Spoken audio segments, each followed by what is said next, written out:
Leadership ہمیشہ responsible اور ذمہ دار ہے کہ اگر لوگ نکل گئے ہمارے ہاتھ سے، میں ٹیبل پر اگر اپنا گیت نہ بیچ سکا میری غلطی، ہم مجمع کو قائل نہ کر سکے میری غلطی، میں ماں اور بیوی کے بیچ کا وہ توسط اختیار نہیں کر سکا ہماری غلطی، وابتغی بین ذالک سبیلا نہیں کر سکا ہماری غلطی، بچوں میں وہ اعتماد نہ پیدا کر سکا ہماری غلطی، مسلک کو اپنا درد نہیں بیچ سکا یہ ہماری غلطی ہے، میری غلطی،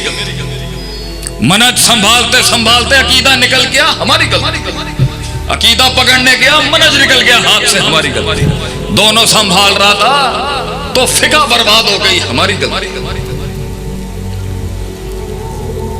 خاندان کو اپنا کارکن نہیں بنا سکا ہماری غلطی، ماں باپ کو قائل نہ کر سکا میری غلطی، ملک میں اپنا قلعہ نہیں منوا سکا میری غلطی۔ اصول یہی کہتا ہے کہ الزام خود لینا پڑے گا، اور نبوی سنت اور منہج بھی یہی ہے۔ یہ تو شیطانی روش تھی جس نے کہا قال رب بما اغویتنی، نعوذ باللہ، نسبت شر اس نے نعوذ باللہ اللہ کی طرف کر، جبکہ ظہر الفساد فی البر والبحر بما اکتسبت ایدی الناس، اور یہ تو نبوی منہج ہے، ربنا ظلمنا انفسنا، مجھ سے ہی ہو گیا ہوگا اللہ، کچھ مجھ سے ہی ہو گیا ہوگا، میں ہی غلط ہوں، مگر اپنے آپ کا سیلف چیک لیتے ہوئے اور سیلف ریفلیکشن لیتے ہوئے اور سیلف انالیسس کرتے ہوئے اور خود ہی کا تجزیہ اور محاسبہ کرتے ہوئے خود ہی برباد بھی نہیں کرتا ایک مومن۔ تو میں جاننا چاہتا تھا غلطی کہاں ہو،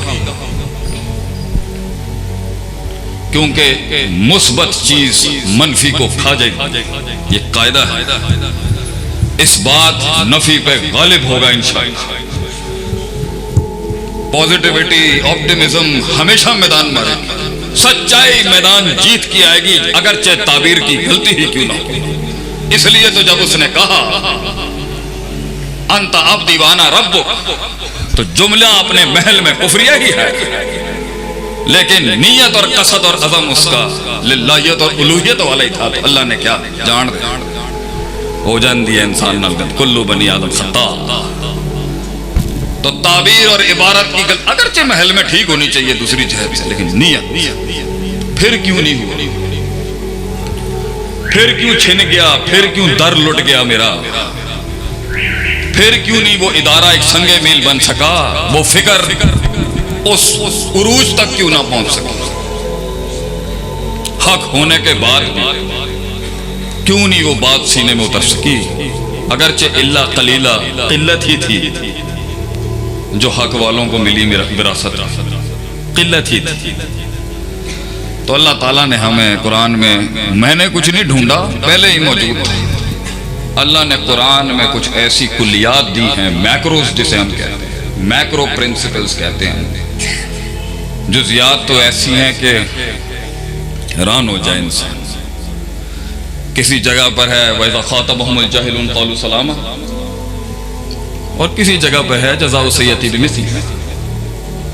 مشکل ہے جزیات کو ماسٹر کرنا، لیکن کلی قاعدے ایسے دیے اللہ نے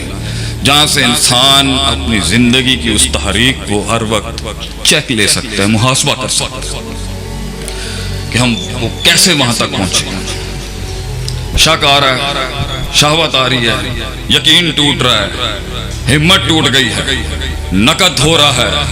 حقد ہو رہا ہے، حسد ہو رہی ہے، مذبذبین بین ذالک چل رہا ہے، لا الہ الا ہی کھڑا ہے یا لا الہ الا ہی کھڑا ہے، نہیں سنبھال پا رہا، نہ منافقتوں کو ڈیل کرنا آ رہا ہے، نہ یہ والی پارٹی ڈیل کرنی آ رہی ہے، انذرتم ام لم تنذرہم لا یؤمنون، نہ چٹے منکروں کو ڈیل کرنا آ رہا ہے۔ اتنی بڑی تنوع کے اندر پروڈکٹ نہیں بننی انسان سے، اس کو بن نہیں رہی چیزیں، اس سے وہ منو سلوہ نازل نہیں ہو رہا اگر اس کے اوپر، تو سوچنے وہ حل کیا ہے، اس سے کیسے نکلے گا ایک انسان۔ اللہ تعالیٰ نے قرآن میں اس کے ایک آیت میں بڑے اصول دیے کہ یہاں پہ چیک کر لے اپنا،